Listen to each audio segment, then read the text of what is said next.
이 파트의 가장 큰 핵심은 주제별로 나눠서 봐야 되는 겁니다. 지금 보면 계속해서 선생님이 다 주제별로 구분을 해놨어. 그 주제에 따라서 여러분들도 공부를 하셔야 돼. 시간의 흐름에 따라 가지만 마찬가지로 주제별로 나눠져 있습니다. 개항 과정에서부터 설명 좀 하겠습니다. 우선 서양 열강들이 아시아 지역을 침략을 하게 되면서 조선도 이런 여러 서양 열강과 접촉을 하기 시작합니다. 당시 러시아가 연해주를 차지하게 되면서 조선과 국경이 맞닥뜨려졌단 말이야. 조선에서는 이 러시아를 어떻게 막아야 하나라고 하는 고민을 좀 했습니다. 그래서 당시에 천주교 선교사들이 들어가 있었기 때문에 그 선교사들을 통해서 프랑스의 도움을 좀 받기 위해서 접촉을 시도했는데 그게 실패했어. 게다가 천주교가 가지고 있는 평등적 질서 이런 것들이 조선의 양반 질서를 어지럽힌다고 봤기 때문에 결국 이들이 탄압을 받기 시작합니다. 이게 병인 박해입니다. 당시 병인 박해로 프랑스 선교사가 결국 사형을 당해 죽습니다. 그러니까 이 사실을 알게 된 프랑스에서 함대를 보내 강화도를 점령한 사건이 병인 양요예요. 당시 문수산성하고 정죽산성에서 전투가 있었는데 이 문수산성 정상석 선생님 짊어지고 올라갔다고 얘기했지? 자, 이들은 이 전쟁에서 전쟁 이후에 외교장각의 의궤 등의 보물하고 서적들을 약탈해서 돌아가게 됩니다. 그 해에 있었던 일이 또 미국의 함대가 왔었던 제너럴 셔먼호 사건입니다. 평양까지 왔다가 미국이 또 쳐들어올 것이다 라고 하는 생각을 또 가지고 있었죠. 여기서 빠져 있었던 게 뭐냐면 여기에 또 오페르트라고 하는 또 통상수교를 요구했다가 거절당하자 당시 흥선대원군의 아버지였던 남현군의 묘를 파서 그 시신으로 교섭을 하려고 했던 이런 엽기적인 사건이 있습니다. 오페르트 도굴 미수 사건인데 심지어 성공도 못했어. 자, 이런 일들 때문에 굉장히 사회적인 분위기, 이런 개항에 대한 사회적인 저항이 심하게 나타나고 있었죠. 그때 미국의 함대를 끌고 나타납니다. 신미양요입니다. 강화도를 공격했고요. 광성보에서 어재원 장군이 전사하는 일까지 발생을 해요. 자, 이런 여러 가지 일들이 모두 쭈루룩 이어지는 걸 보고 조선에서는 결정을 합니다. 어떻게 하자? 결국은 니네랑 같이 친하게 안 지낼 거야. 척화비를 건립하고 통상수교를 거부한 정책으로 최종적으로 결정을 하게 되죠. 자, 이 통상수교 거부 정책은 당시 서양 열강들이 단순하게 친하게 지내자가 아니라 경제적, 군사적 침략이 목적이었기 때문에 이것을 일시적으로 저지한다고 하는 의미가 충분히 있습니다. 그러나 당시 이런 근대화를 지연시키는 이제 한계가 나타나기도 합니다. 조선 내부에서도 개화가 필요했다고 주장을 한 통상개화파가 등장을 하는데요. 대표적인 인물이 박교수, 오경석, 유홍기 등등이에요. 이 사람들의 제자들이 나중에 중앙으로 진출을 하면서 개화파가 형성됩니다. 김옥균, 박영효, 서강범 이런 사람들이죠. 일본이 이때 미국을 통해서 개항한 이후에 자신들도 똑같은 방식으로 조선에 접근합니다. 배를 가지고 와서 무력 시위를 하는데 이게 운요 사건이에요. 이 사건을 통해서 강제로 일본과 조약을 맺게 됩니다. 그게 조일수호 조규입니다. 강화도에서 맺어졌기 때문에 우리가 강화도 조약 이렇게 부르기도 합니다. 내용을 살펴보면 1관은 조선은 자주국이다라고 했습니다. 이게 조선을 위해서 해준 말이냐? 그게 아니라 청나라의 간섭을 배제하기 위해서 1대1로 너랑 나랑 얘기하는 거야 라고 하는 일본의 계획이고요. 4관에 보면은 개항이라고 그들의 궁극적인 목적이 나와 있죠. 7항에 보면 해안 측량권, 그리고 10관에 보면은 영사재판권이 나와 있습니다. 사실 이 해안 측량권과 영사재판권은 명백한 주권 침해죠. 그래서 이 조약은 최초의 근대적 조약이라는 의미가 분명히 있지만 그럼에도 불구하고 불평등 조약이었다라고 하는 것이 특징이에요. 그 이후에 추가적인 조약들을 통해서 일본의 화폐를 유통시키고 양곡을 유출하고 그리고 관세를 없이 물건을 사고 파는 이런 불평등한 내용 조약들이 추가되기 시작을 합니다. 이 강화도 조약이 가지고 있는 의미는 일단 기존의 외교 질서에서는 청나라에 대한 조공 책봉 질서에 조선이 들어가 있었는데 이제부터는 그거로부터 그런 질서로부터 벗어나서 세계가 모두 같은 법을 적용하는 국제적 조약으로 이루어지는 이 만국공법 시스템의 세계관에 조선이 들어갔다라고 하는 의미가 있습니다. 다만 내용에서 볼다시피 조일수 조규 같은 경우는 매우 해안 측량권과 영사재판권이 포함되어 있는 매우 불리한 조약이었다라고 하는 것을 알고 있어야 됩니다. 자, 불평등 조약은 계속됩니다. 당시에 러시아가 내려오고 있고 그리고 주변 국가들이 모두 조선에 대해서 어떤 침략을 계획하고 있었기 때문에 당시 중국 사람이에요. 황준원 중국 사람이에요. 이 사람이 조선 책략이라고 하는 책을 씁니다. 이 사람이 쓴 조선 책략의 내용을 보면 이 러시아를 막기 위해서는 중국과 친하고 일본과 맺고 미국과 연합해야 된다고 주장했어. 갑자기 등장한 게 바로 미국이죠. 당시 미국이 동아시아에 계속 영향력을 확대하려고 노력을 하고 있었고요. 그래서 결국 도미수호 통상 조약을 체결합니다. 그러니까 강화도 조약 다음에 그 다음에 일어난 일이에요. 자, 이 내용의 이 안에는 거중 조정, 서로 상대방의 국가에 문제가 있을 때 개입해서 도와줄 수 있다라고 한 내용이고, 그리고 최혜국 대우, 그리고 영사재판권 등등이 들어가 있는 불평등 조약입니다. 다만 일단 서양 열강들하고 맺은 최초의 조약이라고 하는 특징을 가지고 있습니다. 이런 개화 정책 자체를 반대하는 사람들이 있습니다. 대체로 이 보수적 유생들이고, 이들은 성리학적 질서 유지의 그 목표를 가지고 있어요. 1960년대 흥선대원군이 했던 이 통상수교 거부 정책을 지지하는 자들이에요. 그래서 이들이 주장했던 게 척화주전론이고, 1970년대 일본이 접근해 오니까 일본도 마찬가지다. 외양일체론, 외놈이나 양놈이나 똑같다라고 하는 주장도 같이 등장을 합니다. 1880년대가 되면은 이 조선책략이 등장했잖아요. 그래서 미국하고 조약을 맺었죠. 그런데 지금 이 사람들이 생각에는 아니 미국하고도 맺을 필요도 없는 거야. 열강들과의 조약을 맺지 않아야 한다라고 주장하는 만인소가 제출되기도 합니다. 자, 이들의 이 위정척사 운동은 나중에 항일의병으로 계승되게 되죠. 자, 조선도 자체적으로 개화 정책을 추진을 하게 됩니다. 그렇게 해서 만들어진 게 신식 군대인 별기군인데요. 이런 사람들이에요. 일단 얼굴 빼고, 총 무기나 뭐 이런 이제 제복 같은 경우 굉장히 잘 갖춰져 있죠. 자, 이들을 그래서 신식군이라고 불렀고, 그리고 그 이전에 있었던 오군영, 이런 사람들을 구식군이라고 불렀습니다. 자, 그런데 당시에 양곡이 유출되면서 쌀값이 굉장히 폭등해서 하층민의 불만도 많았고, 거기다가 이 신식 군대에 대한 지원과 별개로 이 구식군인들은 월급이 나오지 않는 사태까지 벌어져요. 그래서 이 구식군인들의 불만을 시작으로 등장한 게 바로 이모군란입니다. 자, 이들은 일본 공사관을 습격하고 별기군의 일본인 교관을 살해하는 등등의 일이 벌어져요. 그러니까 이거를 진압하기 위해서 흥선대원군이 개입하고 개화 정책을 중단시켰지만 청나라가 들어오면서 이것 또한 실패로 끝납니다. 자, 이모군란으로 인해서 결국 청나라는 조선의 조청상민 수륙 무역 장정을 요구합니다. 청나라가 지속적으로 조선에 내정 간섭을 하겠다라고 하는 것을 말하고 있는 거고요. 일본 같은 경우도 조선과 재물포 조약을 체결합니다. 그래서 배상금을 물어줘야 되고 군대를 주둔할 수 있도록 이렇게 조약이 맺어지게 되죠. 그래서 이모군란 같은 경우는 사실적으로는 실패한 상황이다라고 보면 됩니다. 자, 그 다음 갑신정변이에요. 당시 개화파는 어떤 대부분의 세력들이 그렇지만 온건파와 급진파로 나뉩니다. 온건개화파는 청나라의 양무운동을 모델로 삼아서 기술을 전수받아야 된다라고 주장을 했던 거죠. 급진개화파는 일본의 메이지 유신을 모델로 삼습니다. 그래서 사상 제도까지 모두 다 바꿔야 된다고 보는 거예요. 자, 그래서 이걸 추진하려면 돈이 필요하니까 급진개화파가 일본으로부터 돈을 빌려서 이것을 추진하려고 했지만 일본이 거절하면서 결국 실패하게 됩니다. 그래서 자신들의 입지가 약해질 것을 걱정해서 급진개화파는 우정총국을 개국하는 파티에서 정변을 일으켜서 권력을 잡게 되죠. 이들이 주장했던 거는 이제 사대 관계를 청산하자, 내각을 만들자, 문벌을 폐지하자 등등의 개혁 정강을 발표하게 됐지만 청나라 군대가 돌아오면서 결국 또 실패에 도달합니다. 자, 결국 갑신정변으로 인해서 이 갑신정변에 참여했던 급진개화파들은 대부분 일본으로 망명을 하게 되고요. 그 사람들이 여기 사진으로 이렇게 나와 있습니다. 당시 결국은 어쩔 수 없이 조선과 일본은 이 문제를 가지고 다시 한번 조약을 맺은 게 한성조약이에요. 그래서 배상금도 물어주고 공사관도 새로 만들어줘야 되는 상태가 됐고, 청나라와 일본도 서로 군대가 들어와 있는 상태였기 때문에 서로 텐진조약을 체결합니다.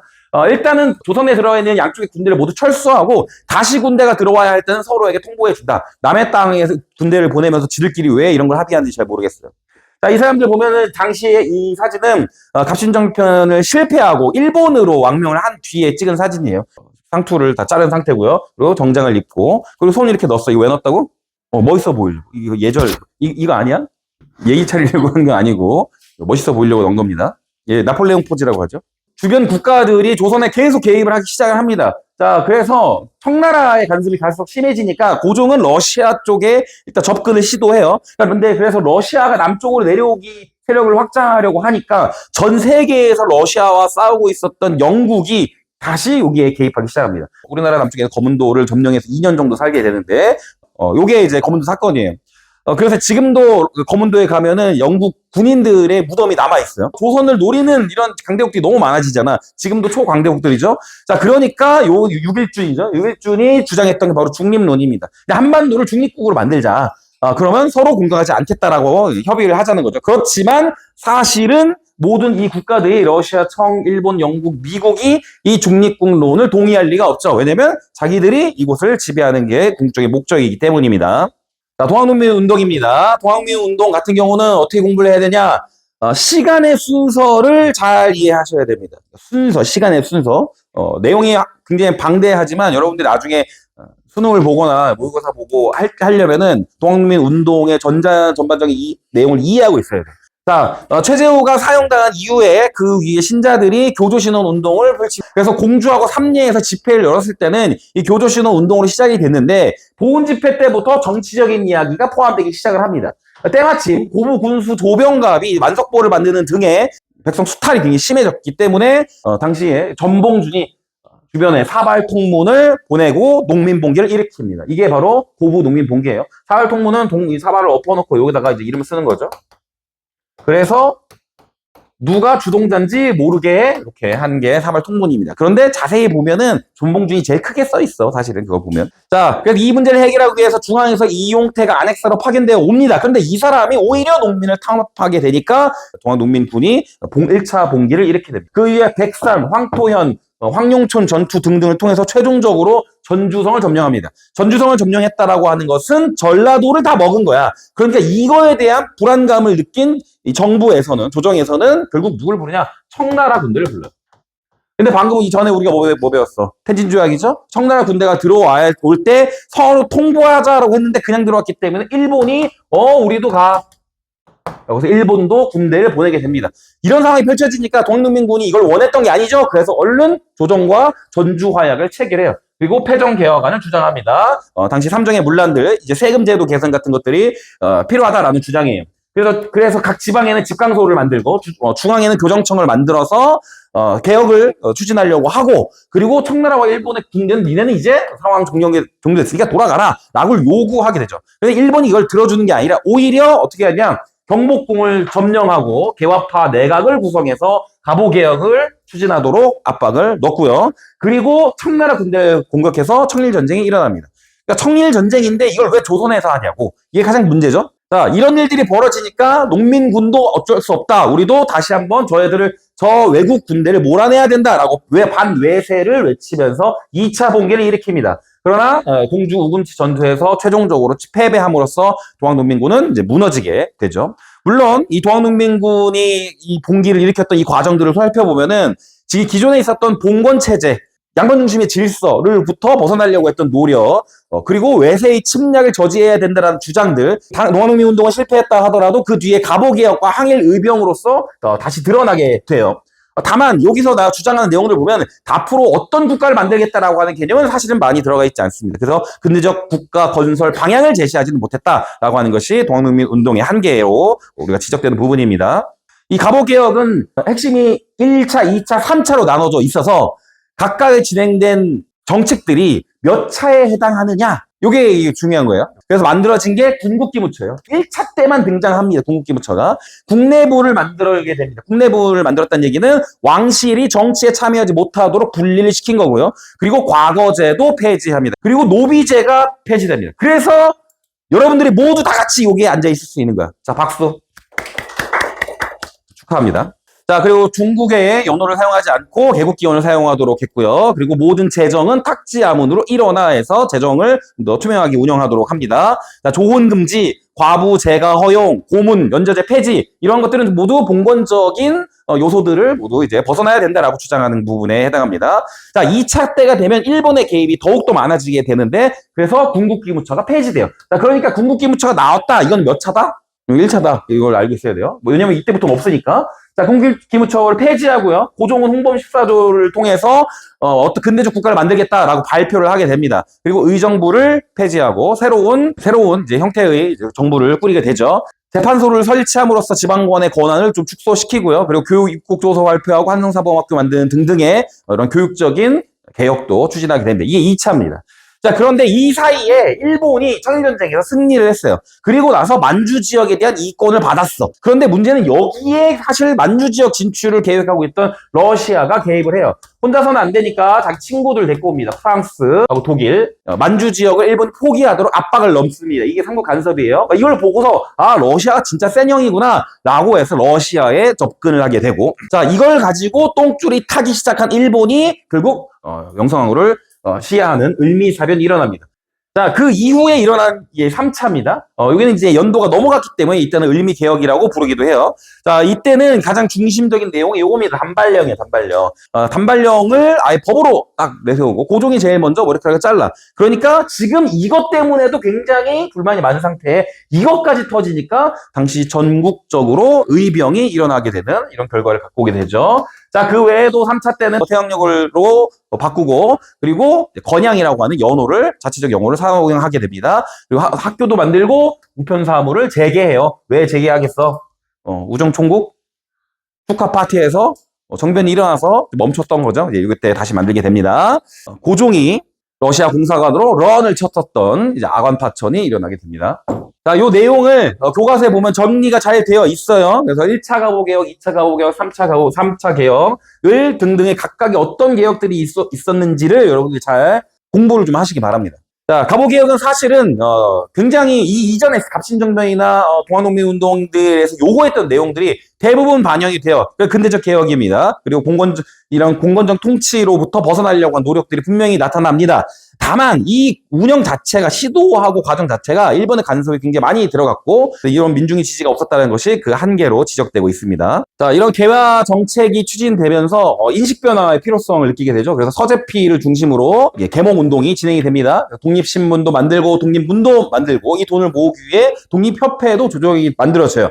자, 토론회를 열어서 사람들에게 이 변화의 필요성에 대해 막 설명을 합니다. 그래서 신교육을 받아야 된다, 신문을 읽어야 된다, 그리고 미신 타파해야 한다 등등의 계몽적 성격이 드러나게 돼요. 그러다가 처음에는 이랬는데 나중에 시간이 갈수록 사회에 대한 비판을 하면서 정치적 성향이 드러나기 시작을 합니다. 그래서 만민공동회를 열어서 자주 국권 운동을 추진하게 됩니다. 자, 이 내용들이 대체적인 내용은 러시아의 경제적 침략으로부터 방어해야 한다는 주장들이 등장한 거예요. 러시아 교관과 고문을 철수해야 된다, 저령도를 조차한 것을 철회해야 된다 등등등을 주장해서 결국은 이제 성공하게 됩니다. 그래서 결국은 이 이후에 독립협회가 추진했던 내용들을 정리해보면 크게 두 가지예요. 자유민권운동과 의회 설립운동입니다. 자, 이 두 개가 핵심이에요. 이 독립협회에서는. 자, 독립협회가 발표했던 이 헌의 6조에 따르면 모든 조약들은, 정부가 외국인과 체결한 모든 조약들은 중추원 의장의 합동 난의를 해야 된다. 뭐가 필요해야 된다? 비준해줘야 된다는 얘기예요. 그래서 결국 이들이 원했던 거는 이 중추원이 의회의 역할을 할 수 있도록 법을 바꾸는 겁니다. 그래서 중추원에서 입법과 비준을 하는 형태가 되면 이게 바로 뭐가 돼요? 의회가 되는 거죠.